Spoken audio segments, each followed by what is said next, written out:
right, we'll go ahead and call today's Greensboro Minimum Housing Standards Commission meeting to order at 1:38 p.m., September 17th, 2025. The first item of business is the approval of minutes from June 18th. Is there a motion? Motion. Second. Who had the motion? It was a race. That was Okay, so we have a motion, Commissioner Furlow, and it was seconded by Commissioner Issoufou. We'll call the vote. All in favor? Aye. Aye. Any opposed? That passes unanimous. Second order of business, requesting of city staff for any changes to today's agenda. We don't have any changes. I did not put it on here. I don't know when you want to do it. We do need to, since there hasn't been a meeting in July or August, we need to, usually August is when you all vote on a chair and vice chair. I would like to introduce Mr. Omar Jones. He was appointed by City Council on September 2nd, and he took his oath this afternoon, right before the meeting. And so, and my understanding is two commissioners were appointed at last night's council meeting. And so, sometime between now and the next meeting in October, I will get up with you all about doing like our annual training, and we'll get together this time so that way everybody can kind of get to know each other. Okay, thank you for that. And next item of business is swearing in city staff for testimony.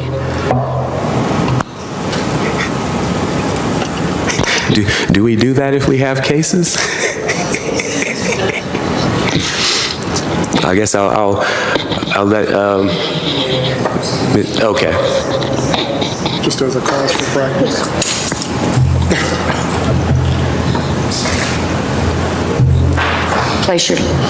Place your left hand on the Bible, raise your right.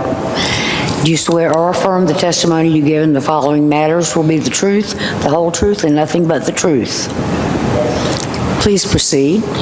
And the next item of business is swearing in owners, citizens, and others for testimony. Doesn't look like there's anyone here. Next order of business, number 5, would be our public comment period. So the Housing Commission is quasi-judicial board. Therefore, speakers may only address in general the minimum housing standards or affordable housing in Greensboro. Speakers may not address any property that's currently under investigation or may be under investigation. Speakers who attempt to discuss a specific property other than as allowed above will be asked to end their comments. Each speaker has 3 minutes each. Staff will provide the speaker with a 10-second warning before the time expires, and then the mic will be turned off. And it doesn't look like we have anyone here for that. So the next order of business would be items 6 and 7. Is there a motion? There is a motion to move to rescind items 6 through 7, which are now in compliance. All right, so Commissioner Hawkins has given us a motion. Is there a second? I second. Everybody seconds. Commissioner Wright-Pone gave the second, so we'll call the vote. All in favor? Aye. Aye. Any opposed? That does pass unanimously. So moving on to the last order of business, Commissioner discussion and reflection. I think the first order of business would be to go over chair and vice chair for the next 2 years. Obviously, Commissioner Furman was replaced with Commissioner Jones here, and so her term expired, and as the bylaws, as I was going through and looking at Robert's Rules of Order, again, just as a reminder, myself as chair can be nominated again for chair of the position. So I will open the nominations for chair first. Any nominations for chair? Yes, myself. Okay. Did you get that on the record? Okay. I nominate Samuel L. Hawkins to serve as chair of the Minimum Housing Standards Commission, City of Greensboro. All right, that is the first nomination. Any other nominations? Any other? Okay. I will nominate myself as chair again as well. Any others?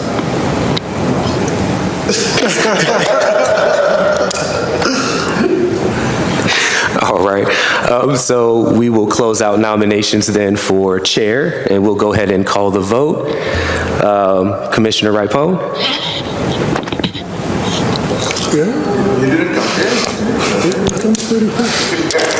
I will vote for Hawkins. All right, Commissioner Jones?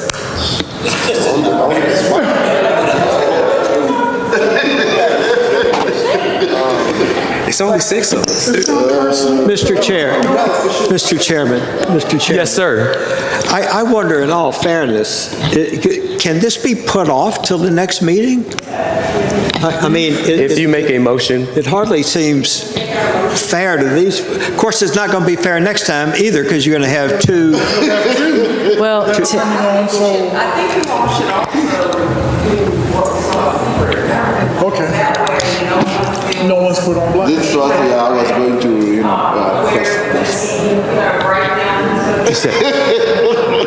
Well, does everyone feel I think the clerk is trying to get a word in. Yeah, I'm sorry. comfortable? We're good. So that way you all can write down the nominations basically in a ballot form. It doesn't have to be anything formal. And then each person just submit an anonymous vote and go from there. That way Chair Scott's not looking at everybody going, who you voting for? and no one feels, So either you can put it off to the next meeting if that's what you all choose to do, or we can do a secret ballot in a few minutes if that's what you all choose to do. How about both? Okay, now you can take a vote on that. I move that we postpone the election until the October meeting and that the election be held by secret ballot. I second. okay. We have a motion and a second. We'll call the vote. I agree. We'll just make it all in favor. Aye. Aye. Any opposed? Yes, I oppose, because and my reason being, the next meeting, we're going to run into this same issue. We're going to have, rather than one new appointee, we'll have 2 appointees. Both of them will be going in blind. Both of them will have almost 0 point of reference unless they've interacted or engaged with members of the group. And this is not in any way, shape, or form to slight our newly appointed commissioner, Commissioner Jones. But Commissioner Jones notwithstanding, everyone present. You are correct, but it seems to me that with this number, with 6 of us, the other 2 could abstain with a good conscience. Presuming that they would, coupled with the fact that everyone here, based on our history in meeting, the consistency with which we actually have this full of a body, as well as a quorum. Well, Mr. Hawkins, excuse me, sir, it's my understanding that between now and the next meeting, you all will have a training where everybody will be on board and everybody will interact. So that's 1. 2, just like with any regular voting, it's incumbent upon the voters to do their own research and elect who they choose lines up with them. That's 1. 2, we always got to be cognizant of a forum. And so 3, you were the only one that opposed. I accept that. Okay. I'm just saying. I hear your conversations, but you were the only one that opposed, so it looks like the majority vote wins. Indeed. Okay, so next meeting and secret ballot, and I'll prepare the secret ballot for you. And by next meeting, you're speaking specifically of the training. Is that correct? Yeah, the training will be held between now and the next meeting. The next meeting is, without a calendar in front of me, I believe it's October 16th. It's whatever third Wednesday is. So I'm going to get together a training between now and the next meeting. So you will all interact before the next meeting. So I hope that helps. So network. Clarification on the vote, I guess we just took, because I was just thinking about this. Is your motion, Commissioner Furlow, for both chair and vice chair to be next meeting, or just for chair? Because chair was the only nomination that was open at the time when we did the vote. Right, good point. I would say it's for both. Okay, I just wanted to make sure, because the nomination we had open was simply for chair, not for vice chair. Okay, so we're all in agreement that it's for both? Yes. Okay.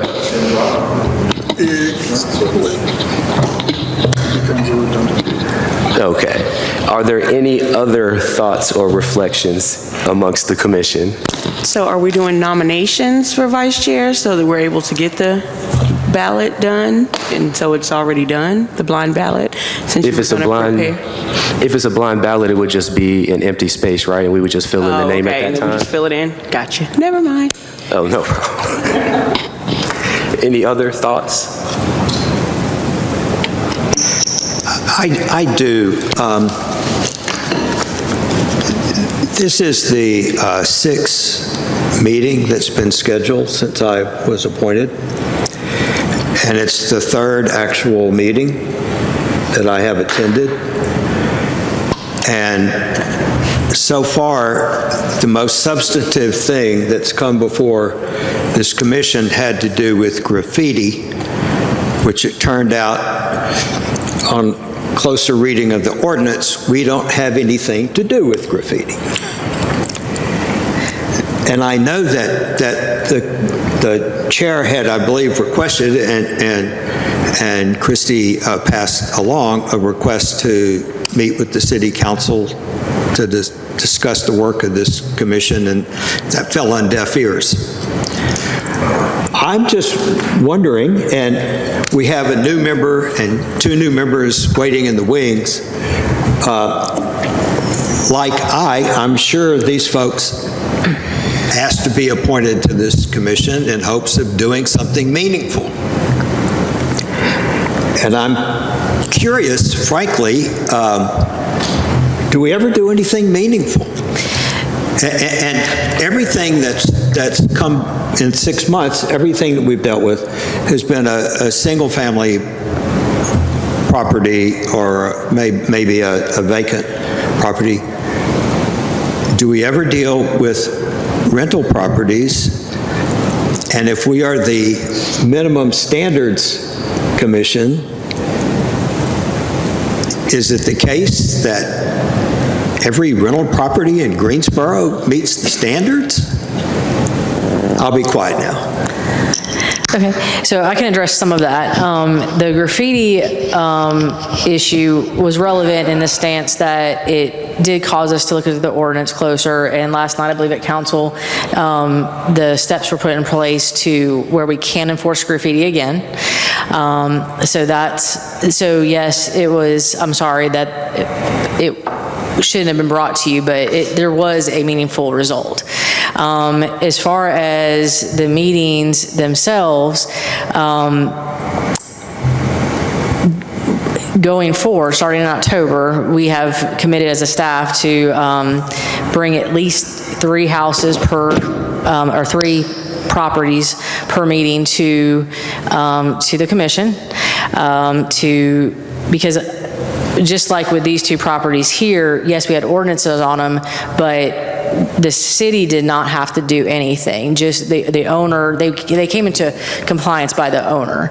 And so sometimes having an ordinance to repair or an ordinance to demolish, and following our steps does, bring compliance. And compliance is ultimately the goal in every case.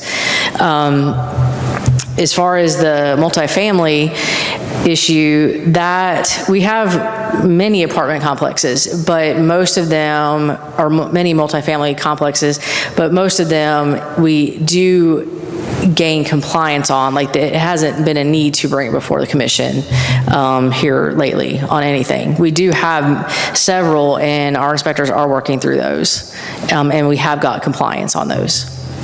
And I'll just piggyback on what Christie says. You also have to understand that when you're talking about rental property, you're talking a lot about landlord-tenant law, even when you're talking about violations. And so a lot of those issues are in the court system versus before the commission here. When you talk about a meeting with city council, so one, in order for you all to have a meeting with the full council, that requires a closed session. The law only allows the closed session to be held for a limited number of purposes. Now, if you would like a meeting with less than a body of 5, I could certainly arrange that for you in my office and have as 4 city council there if it fits their schedule. I can't do a full session with council unless you have a legal purpose, because anything 5 or more is considered a public meeting. And so if you want a private meeting, I can certainly do that. And because you do have a chair, I'll go at the direction of Chair Scott. So if that's what you want, you get with Chair Scott. Chair Scott, you can get with me, and then I'll arrange that for you. Be happy to do that. So to piggyback, I guess, on the conversation that's taken place so far, as now being the longest serving commissioner of the commission, one, to kind of, I guess, bounce back off of Commissioner Furlow first, at one point in time, this commission actually had cases.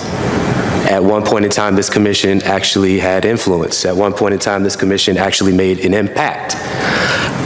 What we've seen over the last year and a half, maybe 2 years, that influence has diminished. The cases have diminished.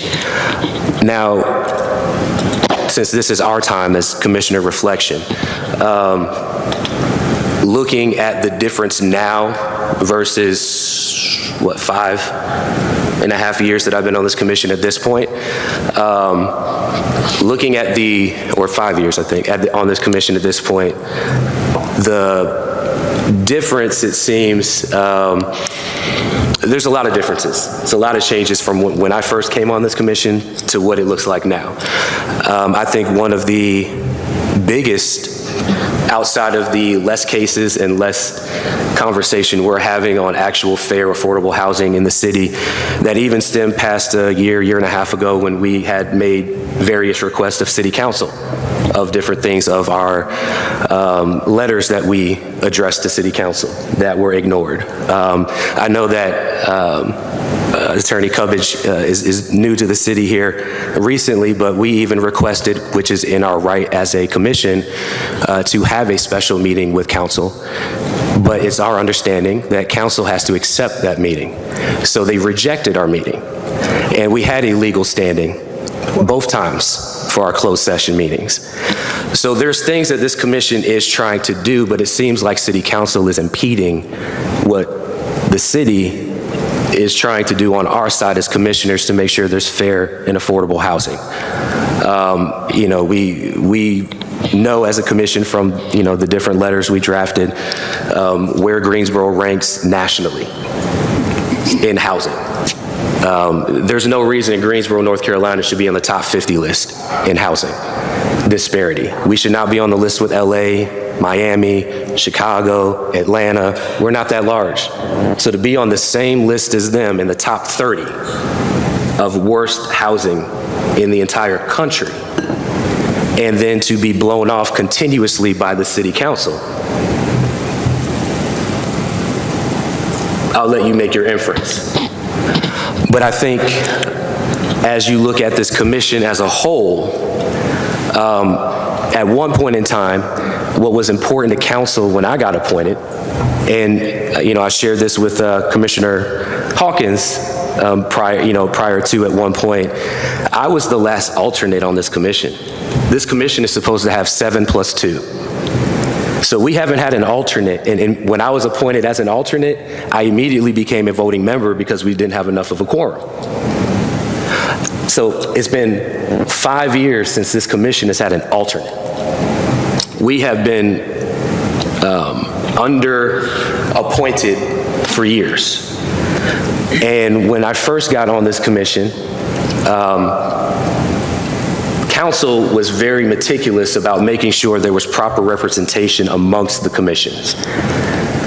As we sit right now, this commission is dominated by men, minorities, and the communities that are most impacted by the cases we see are minority-dominated districts. The optics don't look great to me. When you're a citizen of the city and you see the commission that you come before, and then you see the impact of the citizen and saying, essentially, my people might be condemning me of my own property. That has negative connotations. That has a negative appearance. When I first joined this commission, it was very balanced between ethnicity, gender, location, district. Now, it's not like that. So to kind of piggyback on somewhat of what your question was, this commission looks very different. The way the council seems to be using our commission is very different. We used to get 10+ cases every meeting. We didn't have cases where we were just coming in to show our face and leave in 5 minutes, or to just rescind ordinances in a matter of minutes and just be done with our job. And I think most of us here accepted our roles because we wanted to make a difference. We wanted impact. And in one aspect, in my opinion, we're not getting cases to make an impact. And then on the other hand, the other hat that we wear to hold council accountable, to want to meet with them, to want to make the city better, we get rejected in that regard as well. So essentially our hands are tied until we actually get cases of substance, which to me is the only word I can think is interesting, honestly, moving forward to be getting 3 cases, because we could have had 3 cases a year ago. We could have had 3 cases 2 years ago, and yet we never did. And we would go 2 meetings consecutively without meeting because there were no cases. And then we meet the 3rd meeting because our bylaws say we have to meet once every 3 months. And it's like today, let's rescind 2 cases and go on about our day. So I think possibly with this next election, maybe new sitting members, maybe things will be different when it comes to council. Possibly if the council members that appointed us, if we make impact with them and have our conversations with them, letting them know what it is that we're trying to accomplish, and I would hope we're all on the same page and we're all in agreement and alignment of wanting to make Greensboro safe and affordable as it pertains to housing. But I think, what our focus of some of the commissioners have been here a little bit longer, more recently, I think our conversations have been kind of what you touched on, Commissioner Furlow, of rental properties, because every case we've always had has always been presented to us outside of a case that we had that was a lawsuit several years ago. Outside of that case, every case we have has been residential. And not really, we haven't done much, in my opinion, as it pertains to the rental community, which is the largest population in the city. And that was one of the reasons why we drafted some of the letters we had, why we wanted to have some of the closed session meetings, why looking at the numbers don't look good, and things of that nature, and what we can do to improve it. And all of those requests were denied. So I hear what you're saying, but you said something that made complete sense. then makes all the rest of what you're saying a question. Because everybody up here was appointed by a council member. So you have to rhetorically ask yourself, when's the last time you had a conversation with your council member that appointed you to do the work that you think you should be doing? And if you're not happy with what they're saying to you or what they're not saying to you, then you have to make a decision if you're going to serve or not. Right? So how many of you all have talked to your council member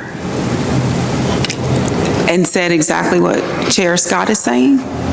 No. What, would you like Sure. all of that?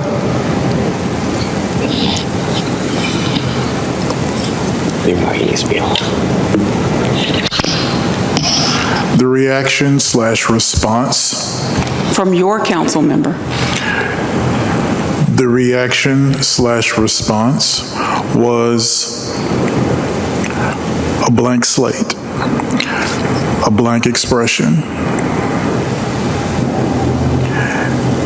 And then the inference was, next topic.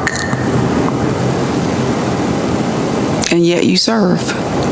Yes, because in spite of that, in spite of what was conveyed to me by message, what's greater still and far more important is the work for our residents when it comes to our residents, because at its core, they are our residents. And I chose to voluntarily take a duty, and to choose otherwise by action would be a gross dereliction of duty. Chair Scott just said you guys are not doing any work because there's no work for you all to do. That you have meetings and there's nothing to do, and then you don't have meetings for 90 days. So I'm a little lost in the communication that I'm hearing and processing, because he's saying you're not doing work, you're saying you took a duty to do the work. What I'm saying is this, that the commission is here to do the work. Each person up there, and hopefully, and I'll talk to them about appointing. I don't know that you'll get some new appointees now. They may want to do it before they leave out. They may want to save it for the next council, since we're so close. But there is work to be done. When you keep talking about rentals, you have to also understand what you're doing. You're here to look at violations, code violations that have not been cured. And you're here to ascertain whether these violations rise to the level of being demolished. There is going to be very few code violations that are not getting cured when you're talking about multifamily housing, because those people normally do come in compliance. If you don't have that many cases, it might be a good sign. However, when you are appointed by your council person, you should be in their district. And part of the work is ride around the district and bring back to code who may not be staffed enough to ride around the district, which is why you guys are the voice between the community and the council, and say, this is what I'm seeing, this is what I'm looking at. And I'm not saying that you're not doing that, but also goes back to me saying a lot of multifamily housing complexes, their tenants got them in court, because a code violation is not that the washing machine doesn't work, but yet I still have to pay rent. The air conditioner doesn't work, but yet I still have to pay rent. That's a landlord-tenant issue that's over in the courthouse. And so I don't know what level it rises to code violation or how long it has to go on, but some of these things are just not right to get to the commission. But when I hear you say, because council is my client, so that's a concern of mine when you say, council's blowing me off. I don't know what you think is a legal reason, but when I say legal reason, I mean it has to be written in the statute. There's a statute that points out the 3 reasons for a closed session. If you have that reason, that should have been brought to the attorney that sits here, because they're your liaison between you and a council meeting. And that's And then if that doesn't happen, please bring it to the city attorney. So, one, I guess to first start off, and definitely appreciate the information. It's great to be able to interact with you as well. I wasn't sure if you would be here or if they had appointed a deputy, or how that was going to be moving forward with our commission meetings. Wanting to keep in tow, though, with where we're at on the meeting agenda right now and staying in order. Right now, we are in commissioner discussion reflections. So this is our time. It's not necessarily time to to interact with the city unless we are speaking to the city directly. This is amongst the 6 of us. And so, as it relates to, and really the only individuals that don't kind of maybe have an idea would be Commissioner Froehlich, because I think you came in just sort of after some of the requests that we were making to council, and then Commissioner Jones being new today. But for the rest of us that have been here, this is stuff that's kind of gone on since last year. And this was with Deputy City Attorney Baker.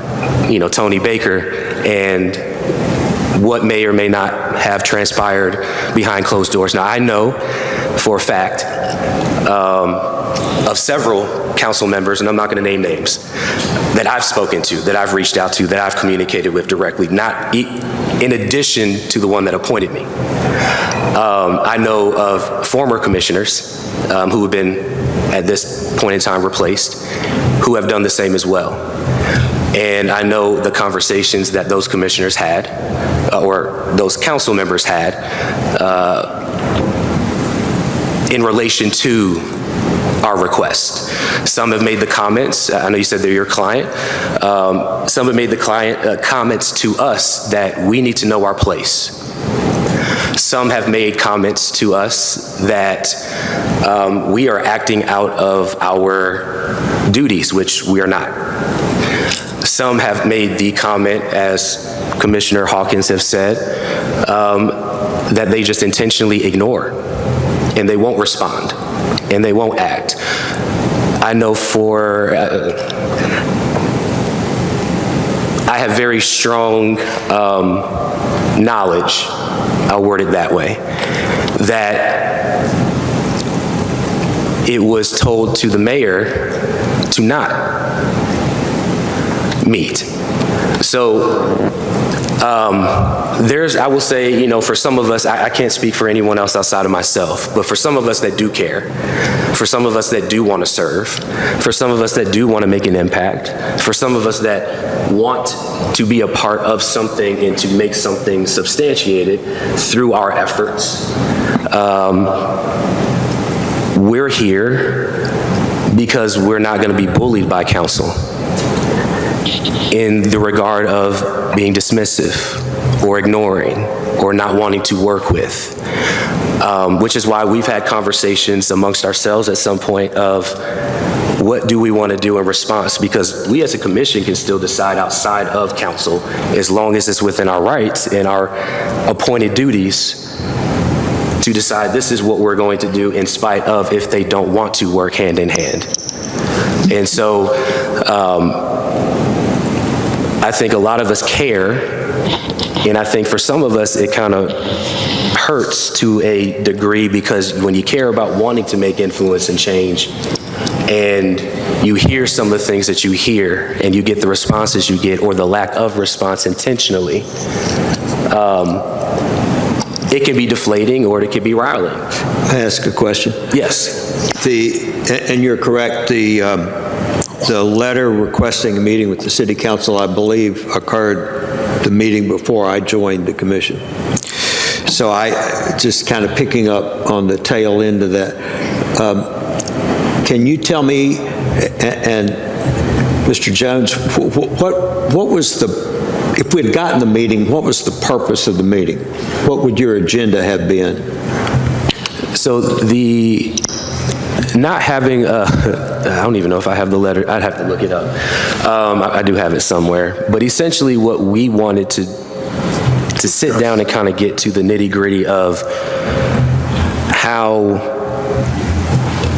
rental rates, this all kind of started from something that I kind of discovered, which was AI rental rates and how that was impacting cities across the country. And attorney generals started suing, especially this one particular company called RealPage. And RealPage was operating here in the state of North Carolina as well. It started out in Charlotte, it moved over to RDU, and we were trying to figure out if it was impacting Greensboro in any kind of way. And so that kind of started the legwork of trying to figure out, okay, well, how are rental rates being treated here in the country, inflated? Because as you look around, there's a lot of empty apartment units, but nobody's really big on trying to fill those. And so you got to figure out, well, why isn't it important to these owners, to these landlords, to want to fill all these empty spaces? Well, that's because AI software is pushing inflating costs, so they don't have to fill the spaces because they're getting it and extracting it out of the ones that are already there, who are already struggling to afford where they are. And I think, just kind of skipping a little bit, I think the bigger issue moving forward is just kind of how our federal administration is operating right now with HUD and the removal of Section 8 and vouchers and things of that nature. And you look at how Greensboro is already top 30 as one of the worst housing areas in the country, and how less funding, less opportunities is going to impact the city even more. Especially when you start taking into account job growth, job market, who can afford, who's going to be evicted. Then you look at some of our ordinances where it's, and you start looking at kind of what's happening from federal down to state and local with policing of homelessness, which is a big issue here in the city, panhandling and things of that nature, but that's only going to continue to grow if we have worse situations for living conditions and or living opportunities where people can afford it. And then where do those people go? Because now they're getting arrested because it's illegal to be homeless. So, as we've talked about before on this commission, housing is one of the biggest issues in the city. And if you can figure out housing, which is eternally difficult, it's challenging in its own right, but housing affects so many different other layers. It affects food resources, it affects healthcare, it affects crime rate, it touches everything. So that's why, one of the reasons why I wanted to join this commission 5+ years ago was I want to make a difference in this city, in this community, in all the areas I know housing touches.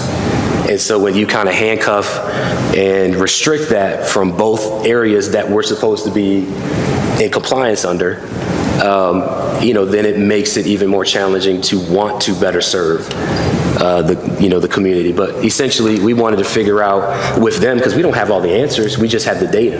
And we wanted to talk about the data and figure out how the data can be improved upon with the resources that the city has. Because what's kind of happened over the last couple of years is there's this patty cake between the city of Greensboro and Guilford County. City of Greensboro is going to say yes to this, county says no. County says yes to this, city says no. Then the city says we'll do it, county says we'll do it, but then nobody funds it. So,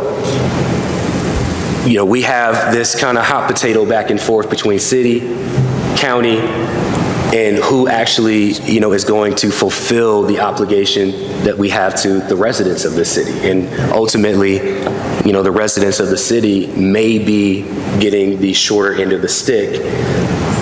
It wouldn't have the same appearance if it seemed like we were working closer together, though. If we had the appearance, and not just the appearance, but if we were really trying to work together and figure out solutions, then that would be one thing. But to not be holding hands and trying to figure out how to make change, how to make that impact, because I don't think we all know the answers. We just all want to figure out how to come to those answers. And I think not even being able to get started to even figure out how do you come to those answers can be the challenging and frustrating part. But I don't want to be the only one that speaks. There's other people that have been here just for as long. So I love other inputs, so it's not just coming from me. I'll fire away. So in your statement, Madam City Attorney, you said, well, drive around, look for issues and the like. I do drive around. I do look for issues. And in fact, in driving around the city, I have both discovered and discussed issues and violations in and on rental properties that either come about during those discussions and interactions, or someone may just walk up to me because they know who I am, know what I do, and that I look for such things. And I even went so far as to request touring as a commission some properties within the city, and yet we still await such a thing.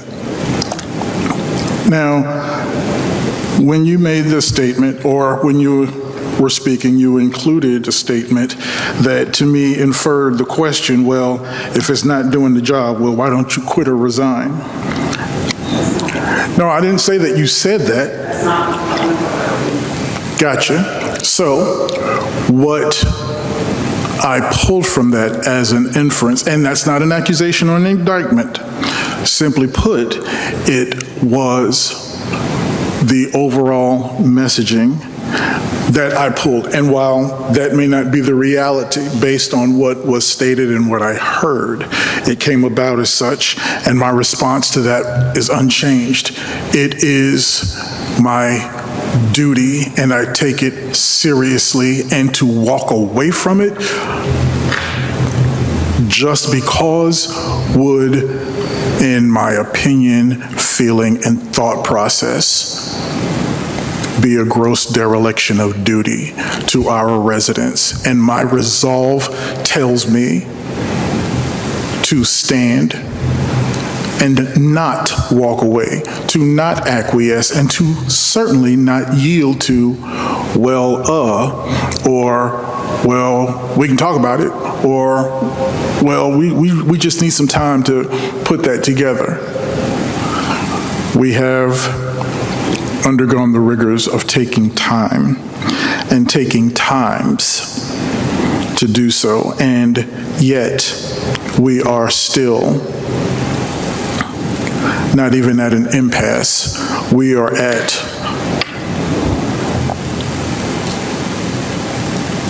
silence, disengagement, and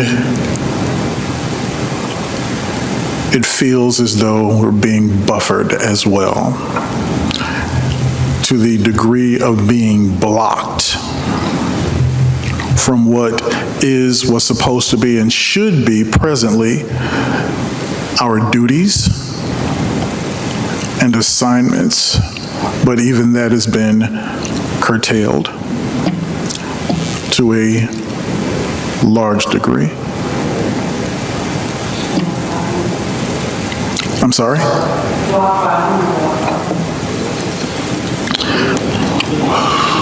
Blocked by whom? Although no one has entered our commission meetings and says, hi, I'm the great blocker, or hi, I'm the great buffer. Inactivity, inaction, and assumed no responses lead me to that notion that it's buffered and blocked, or outrightly disregarded. Our residents deserve more. Our residents deserve better.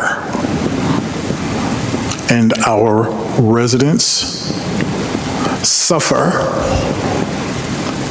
in 32-degree cold and less, having to use their stoves and ovens to heat the entirety of their apartments where electrical fixtures don't work, don't function, do nothing but sit there.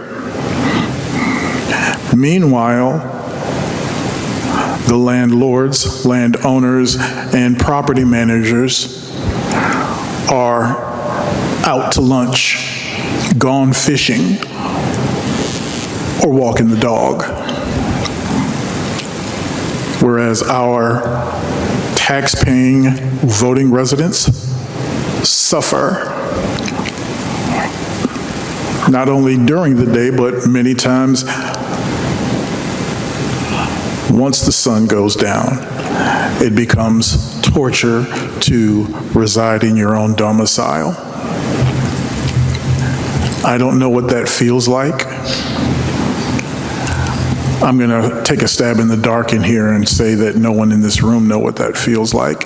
And if I'm wrong, by all means, correct me. Not an indictment nor an assault, but at the end of the day, if somebody is enduring that and somebody can change that, somebody can affect change in that sort of condition or those types of conditions, then how dare we take a step forward and not affect such changes? Commissioner Jones. Yes, good afternoon. I guess just welcome to Greensboro minimum housing. On an elementary level, when a code compliance violation takes place, I guess this is training 101 for me. Where does it begin to rise to the threshold of coming before, I guess, this body? Because the waters are a little murky right now from.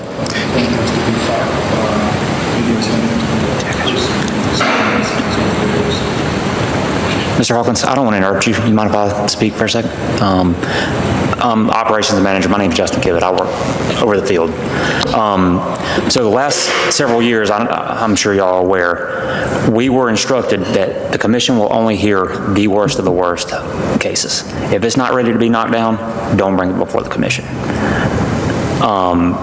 As far as rising to the level, we can bring every case before the commission. Once civil penalties start, we can bring the case before the commission and get what's called an order to repair. They used to come, but they were coming so frequently, it was hard to keep up.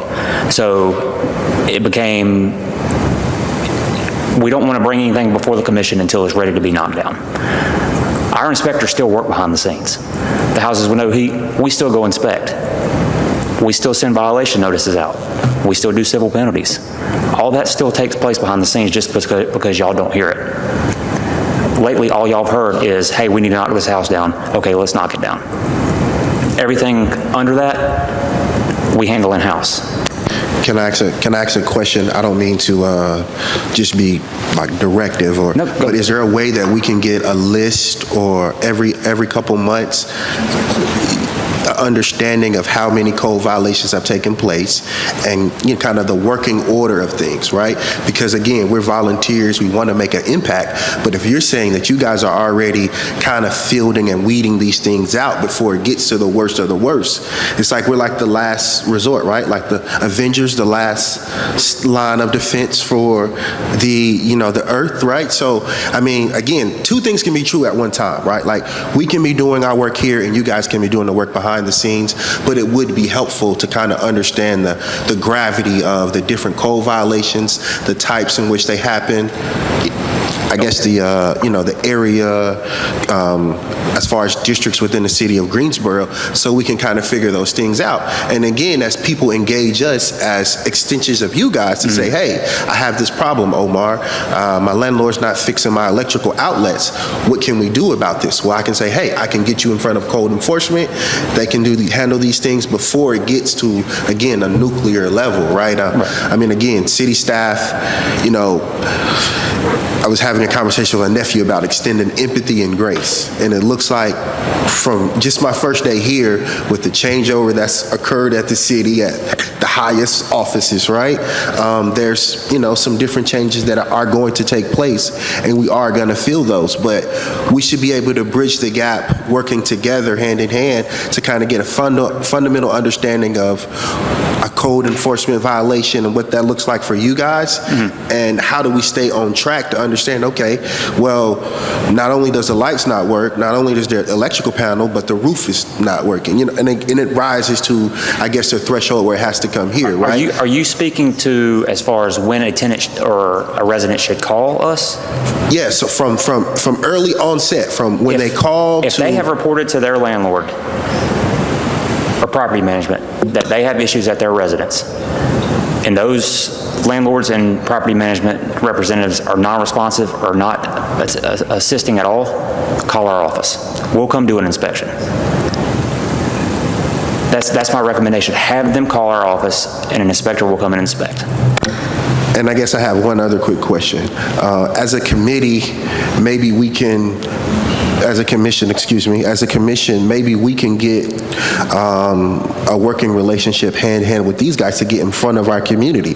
If that's at recreation centers or faith-based locations where we can advise people before the house needs to be torn down, let's get it in front of code enforcement so that we can document and have these things kind of, solved or have a plan of solution rather than just waiting to tear the property down, right? Like, there's plenty of programs and, where there's a will, there's a way. So I'm definitely empathetic and understand what you guys are talking about as being just blown off and not being regarded as, volunteers, because at the end of the day, city council is volunteers as well. So if we have to go out in front of the community and allow for us to be, visible on the forefront with you guys and saying, hey, if your house isn't, functioning this way, because sometimes people just don't know.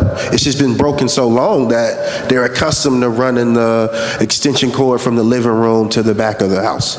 But if they're shown a better way and we can help you guys get out in front of the community across our districts to inform, kind of create the funnel that allows for you guys to figure out what's going on, and then, maybe we'll have a few more cases. And maybe we need to include, I guess, instead of worst of the worst, maybe we need to bump that up a level, maybe like middle of the road, so that, this committee can actually be active and commission can be active and, not go, months without, speculative. I think you make some good points, Commissioner Jones. I wanted to avoid the history lesson, and interesting that I'm the tenured person now, because at one point I was the rookie, so it's interesting just how things have kind of transpired over the years. But with some of city staff has been here as long as me or longer, and so they probably have an idea of where I'm going with the history lesson in regards to this commission. At one point when we were getting cases, and substantial cases, city didn't like the way we were interpreting cases.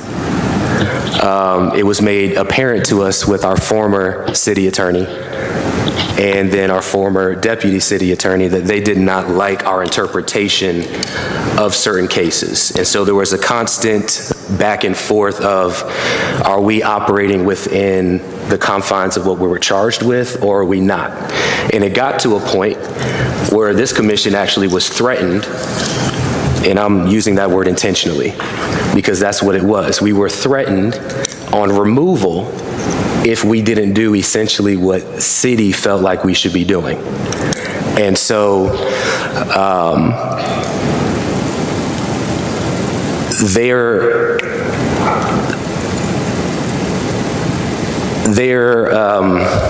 what's the word I'm looking for?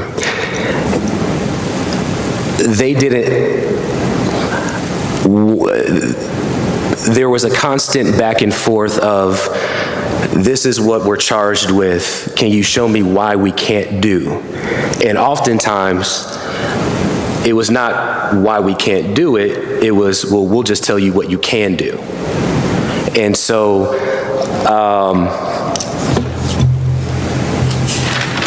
once that conversation came about, and that was actually during one of our training, because typically the deputy city attorney was the one that would do our training. This particular meeting, the city attorney made his presence and told us verbatim, if you act out of order, we will replace you. And that is when certain commissioners on this commission began getting replaced. Well, so let me just, first of all, you have to know the operation of the city and how it works, okay? Because I hear you sitting up here and none of it honestly makes sense to me. None of it. Me neither. So I'm not telling you, Commissioner Hawkins, to quit. What I'm telling you all is you all were appointed by a council member to be their liaison. There is no council member in my right mind that wants you all to sit up there as their voice because they can't sit up there, but yet they're blowing you off. That makes no sense to me. That makes no sense to me. And when I say, yet you serve, it's because go to the council member that appointed you. Because them appointing you, they didn't just say, Samuel Hawkins, you're on the commission, and that's it. You had to agree. So there had to be some type of conversation. There has to be some level of trust between you and the council member that appointed you, because you are their voice. So to say this, for 6 people to agree, and not Mr. Jones because he's new, but to say that your council member that appointed you is blowing you off makes no sense to me at all. That's number one. Number two, the city attorney cannot remove you. We didn't put you there. So, Okay. Ms. Cubbage. Hold on, let me finish. No, hold on, Ms. Let me Cubbage, finish. because this is our time. This isn't the Yes, city's time. but I'm trying to give Respectfully, Ms. guidance. Cubbage, I am getting order in this meeting. Okay. And that comes to the city. Would you like to go? What I want to make sure, it may not make sense to you, and I completely understand how it wouldn't make sense, because for some of us, it doesn't make sense to us either. Again, I'm the one that can attest to it because I'm the one that was here. He wasn't here, he wasn't here, she wasn't here, he wasn't here, he wasn't here, you weren't here. So this is firsthand experience for me. Mr. Scott, Now, I'm not saying it didn't Ms. happen. Cubbage, it's my time. You did say your right mind. What I am trying to share with you here, or express, because again, this is our commission, is the city attorney works, some of us do know how city government works. The city attorney works for the city. You just made that comment. You're employed by the city. The council. Council. My correction on Your terminology. council. You're a client. Your council. And so, the prior city attorney, Chuck Watts, verbatim in our training, and I don't recall if Aaron was there or not, trying to put Aaron on the spot, but verbatim said that to us. He was going to recommend to council to replace. Now, after that meeting, what was very interesting was for the next several 6 or 7 meetings, there was a council member in our meeting every single meeting. Usually, it was Councilwoman Wells. At some point, she stopped coming. She stopped coming, in my interpretation, and we had no council members here, because there was enough removal of who was buffers to the city, because I know those individuals that got replaced and was reappointed by someone else, that they felt they had enough people to go along with what the city was trying to ensure would take place. And there was plenty of times with Deputy City Attorney Baker where I had conversations with him when I became chair, because our meetings at one point seemed like the city was running our meetings, as why I'm trying to keep order in this meeting, because it's our meeting, not the city's. But So if there I- were plenty of times where city attorney would try to run the agenda. What's the next item? What's the next thing you should do? So forth and so on. But this is our meeting. And so one of the biggest things that I wanted to impact with this commission when I served as chair was to ensure that there was a separation between this commission and the city of Greensboro. Because I did not want any type of inkling where our constituents and our citizens felt like this commission was in cahoots with whatever the city wanted to do. That there was a separation. And I want it to be a conversation, because how many times, for not, some of the new people, how many times have we had a conversation in these meetings, and say, we don't have enough commission members?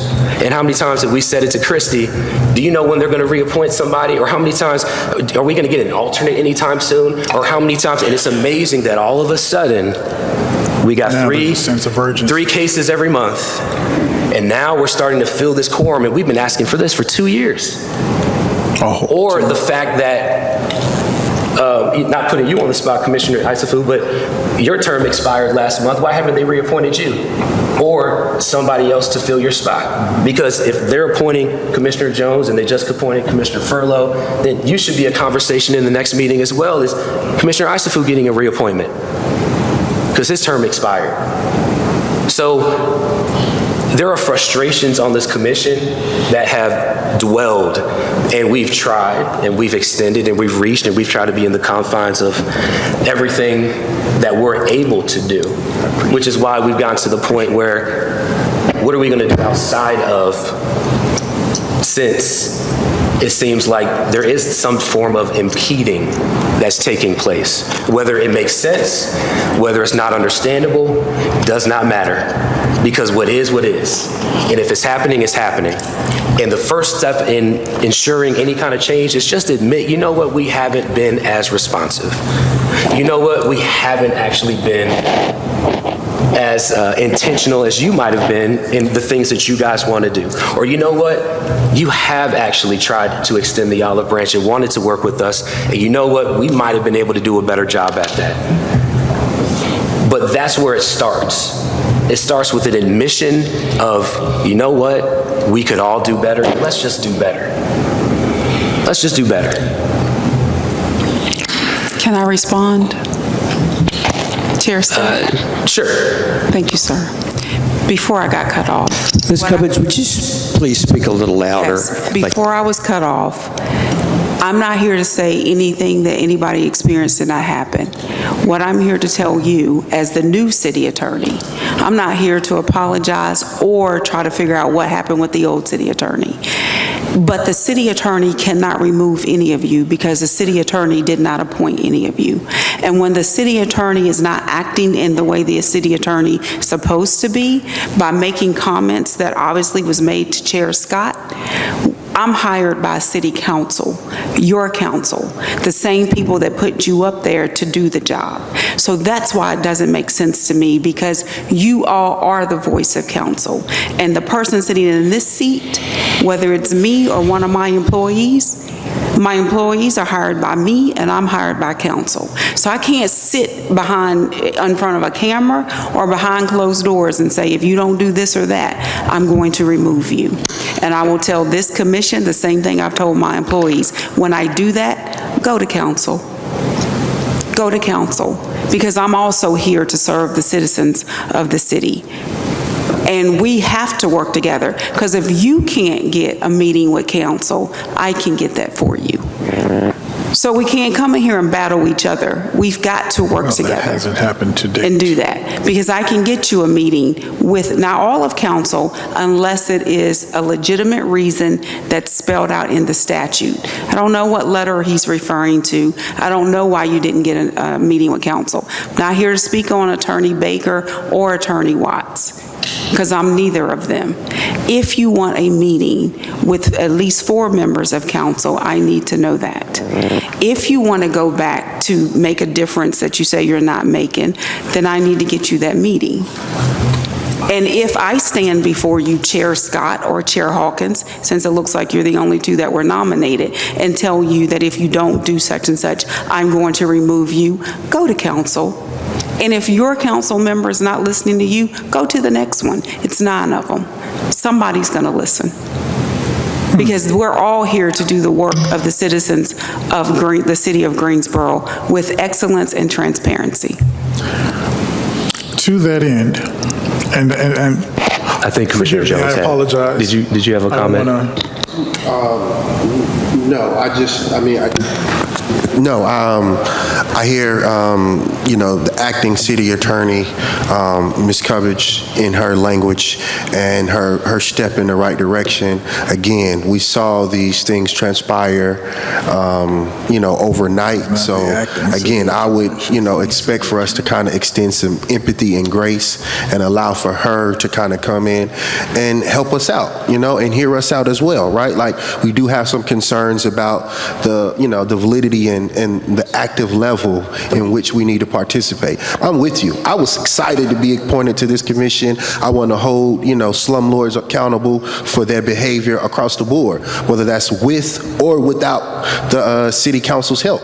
We can host our own opportunities and informational sessions for our community to better educate across the board so that we can have more cases. I think it's a lot of people who just don't know who to talk to, or who, doesn't have anyone that has the ear to code enforcement, right? And I think that once that begins to, that level begins to rise, I think that we'll have a lot more activity, and hopefully that we can work together with you guys' department to kind of get an understanding of what you guys see.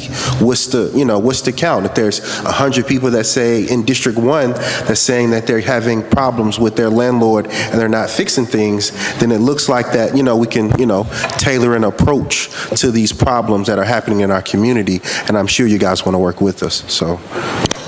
Yeah, before... Go ahead. Yes, before the city attorney's last intervention, I had 3 questions, maybe that go to the city. So my first question is, what does the city council want?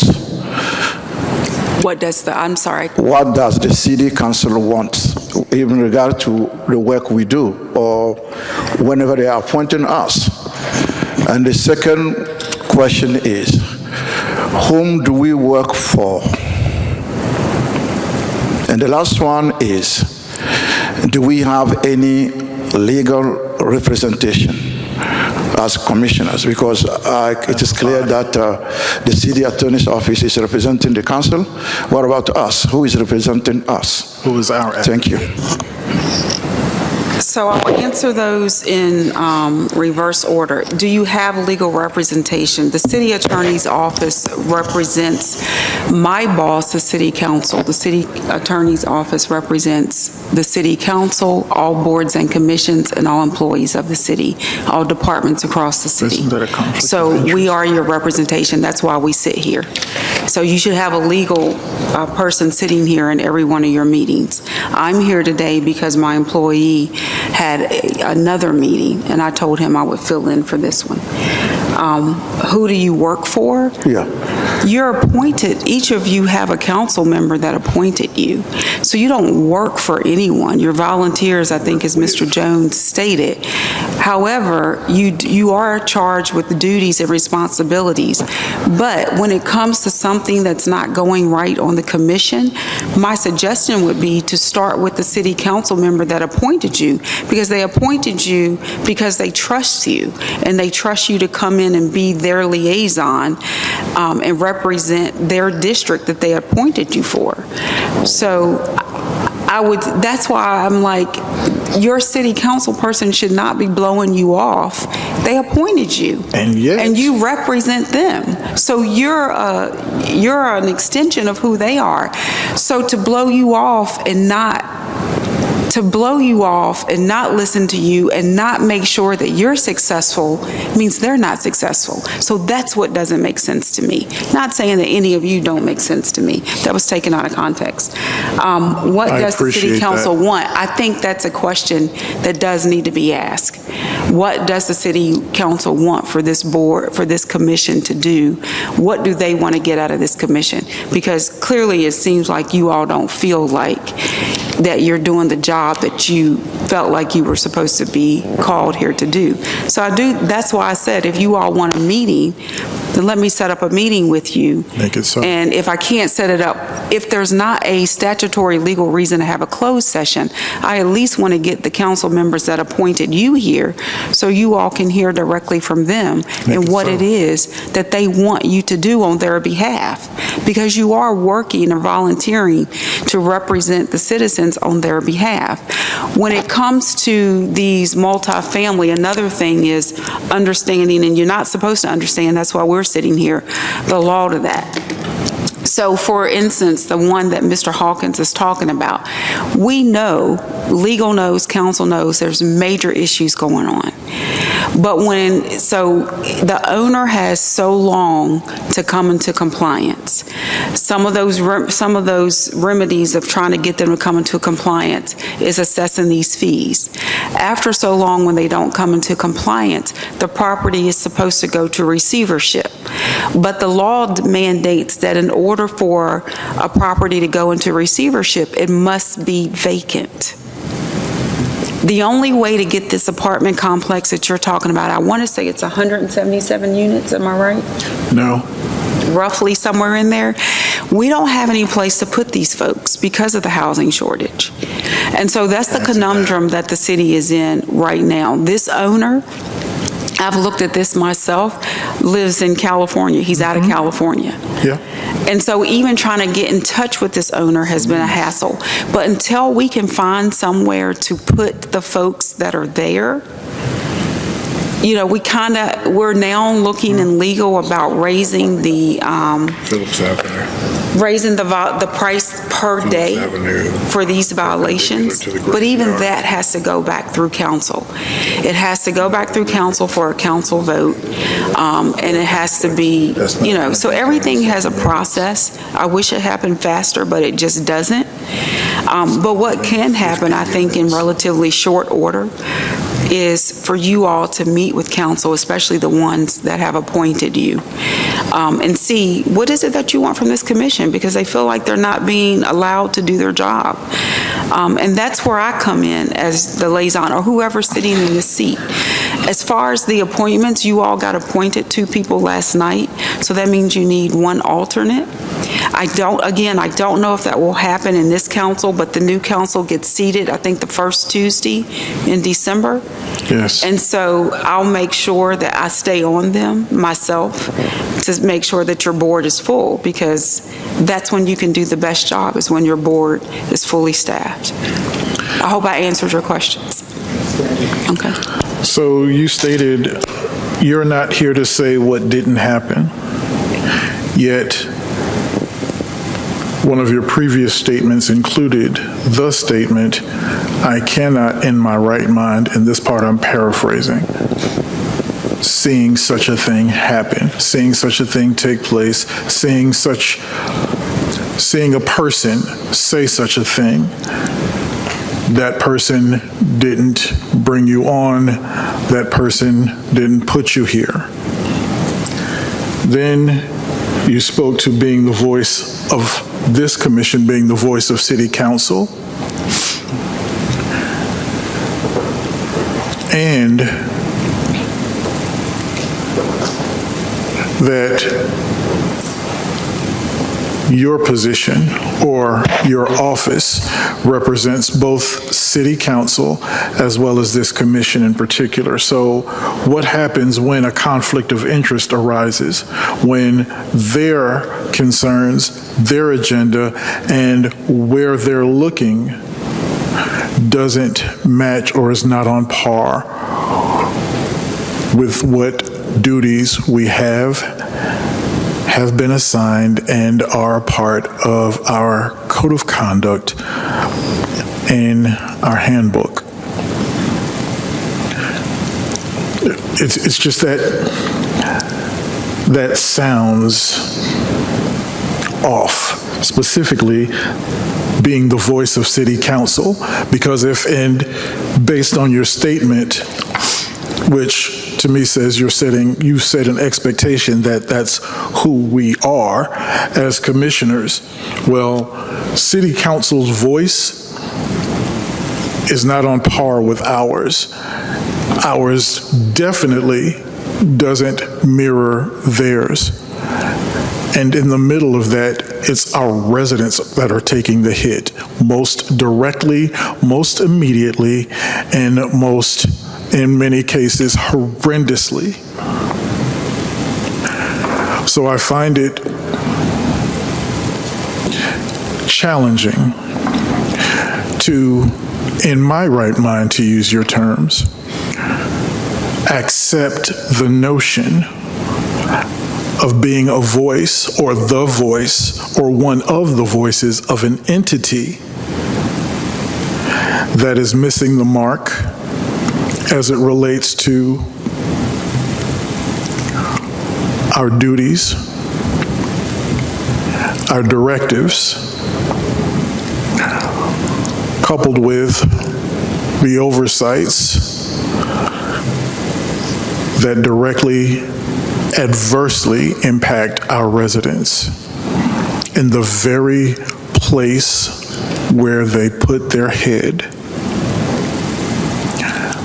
I find that terribly troubling and problematic. And to accept being, quote unquote, the voice of city council with what has transpired, coupled with what has not transpired, I find it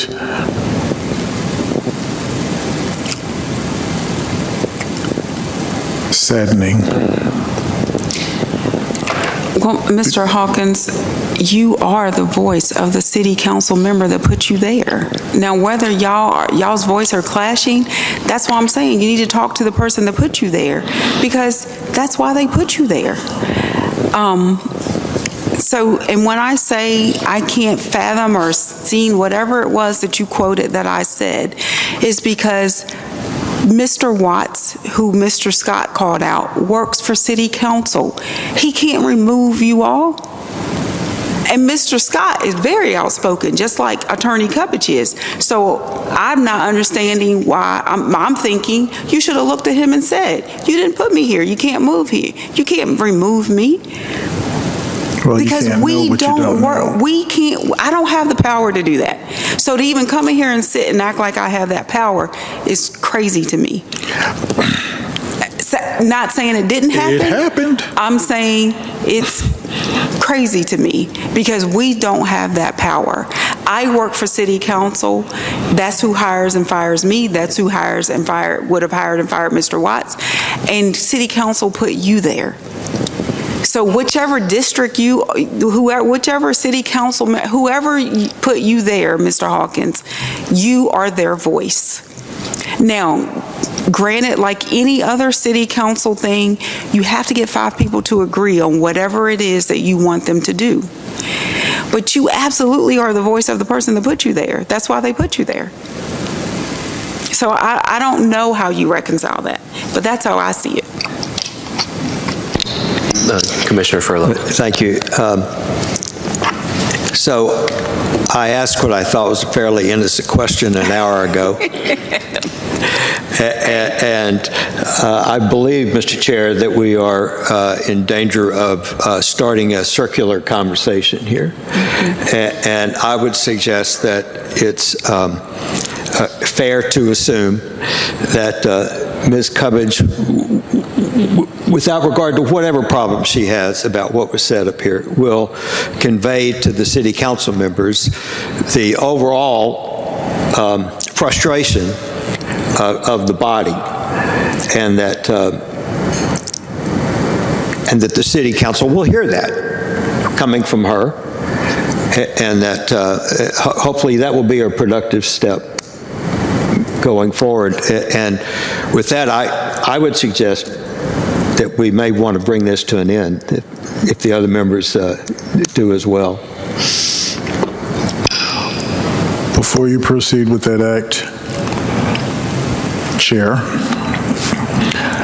I wish to withdraw my nomination for position of chairman of this commission and to amend that to serve as vice chair on this commission. that strictly for the record, since we've already talked about the ballot and how we're going to move in that. I just wanted to make that statement so that it's on the record, because my previous statement was on the record about nomination. So I thought it prudent to make as an addendum to that statement. I thought it best to move in that direction. Okay. Since we've already had a motion and vote, then my question would be, are you making a motion? And then we can second your motion. Why don't we just leave it where it stands and deal with it at the next meeting? We've already put a process in place. We could do that as That would be my a suggestion. commission. My question is simply, are you making a motion?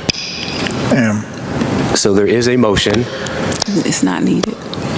I'm sorry. It's not needed. Okay, so we don't need to do a motion? No, because remember, the motion was to table all of this until the next meeting, nomination and vote. And so Okay. the nominations kind of went out the window until the next meeting. And so if he's not going to nominate himself, and you're the only one nominated as chair, and you're the only one nominated as vice chair, it looks like- Okay.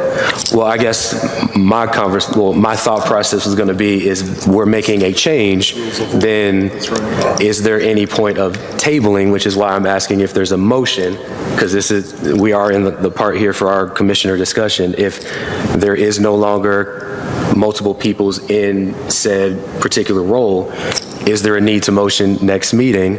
We could handle it in this meeting if there's going to be one person in each role. Would it be One person? Okay.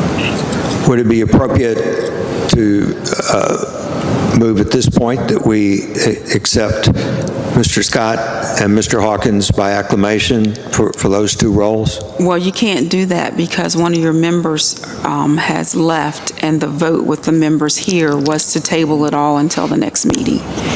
So it still has to be tabled, and then you can pick up from this. So even though we have a quorum, because a member has left at the time of the vote? Right. But we started the process with her, so Right. I think Okay. Right. outside legal stuff, we should at least grant her that, chance to, Well, I hear it. I got it. My only thing was, that would make sense if we had multiple people on the ballot for multiple, but we don't. So Right. that's why my understanding was trying to figure out, did it matter of the vote, because it's still 1 and 1. To add to which her statement, her voice, and her vote are still just a one, unless it's, as was the case earlier, when I stated, okay, I disagree, and it was a nay. This is also a case where, regardless of the outcome, it's only one person voting. But I believe it's because she participated in the previous vote. when we started. She has to participate in undoing that vote. Yeah, I think it's fair to, Chair Scott, do you want me to try to get a meeting with council? I'm sorry, I couldn't hear you. Do you want me to try to get a meeting with council? Does the commission want to have another request to meet with council? yes, Let's go ahead and make a. yes. Yeah, I think understanding is not going to be all 9 of them. Right. It's not. I think the consensus is yes. Yes, Thank you. so, So, is there any other thoughts or reflections or motions for the meeting? there is a motion to Is adjourn. Commissioner Asifou has a motion to adjourn. Is there a second? Second. Second. There is a second. We'll call the vote. All in favor? Aye. Aye. Any opposed? All right, that does pass unanimously. Today's meeting Who has seconded?